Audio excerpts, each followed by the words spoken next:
अस्सलाम वालेकुम उर्दू पॉइंट के साथ मैं हूं हारिस भट्टी। जी नाज़रीन, जैसा कि आप जानते हैं कि जून का महीना है, गर्मी की शिद्दत में मज़ीद इजाफा हो गया है।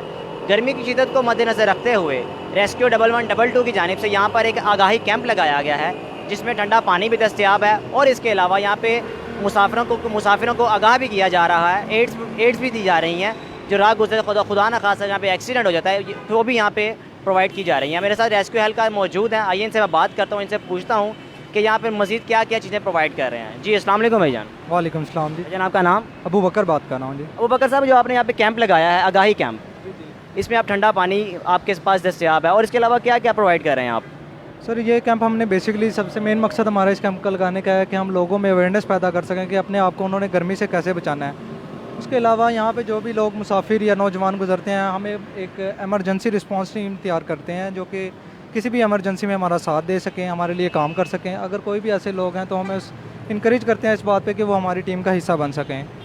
उन्हीं में हम ये आगाही भी फैलाते हैं कि वो अपने आप को तैयार करें, आगे आवाम में शोर पैदा करें कि उन्हें किस तरह से एमरजेंसी पे रिस्पांस करना है या किस तरह से गर्मी से बचना है। इसी हवाले से हमने ये टोटल कैंप लगाया हुआ है जी। एक और एहलकार मेरे साथ मौजूद है, मैं इनसे भी बात करता हूँ, इनसे भी जानता हूँ कि और इसके अलावा यहाँ पे क्या कुछ प्रोवाइड किया जा रहा है। जी अस्सलाम वालेकुम। वालेकुम सलाम। आपका नाम? कैसर अली। कैसर साहब, आप भी यहाँ पे मौजूद हैं।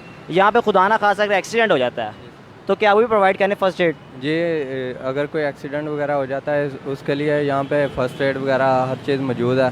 इसके अलावा गर्मी से बचने के लिए ठंडा पानी भी मौजूद है। इसके अलावा हम एहतियाती तदाबीर वगैरह उनके बारे में मतलब लोगों को आगाह कर रहे हैं, जिनमें शदीद गर्मी में धूप में बाहर निकलने से जो इज्तनाब करना चाहिए और इसके अलावा सर और गर्दन को ढांप कर रखना चाहिए, नमकियात वगैरह का इस्तेमाल ज़्यादा करना चाहिए और इसके अलावा सन ब्लॉक वगैरह का इस्तेमाल करना चाहिए ज़्यादा धूप में। जी बहुत शुक्रिया। जी नाज़रीन, जैसा कि आपने देखा कि रेस्क्यू एहलकार मेरे साथ मौजूद है, वो उन्होंने तदाबीर बताई हैं कि हम गर्मी से बचने के लिए क्या कुछ कर सकते हैं। इसी के साथ अपने मेज़बान हारिस भट्टी को इजाज़त दीजिए। देखते रहिए उर्दू पॉइंट। अल्लाह हाफ़िज़।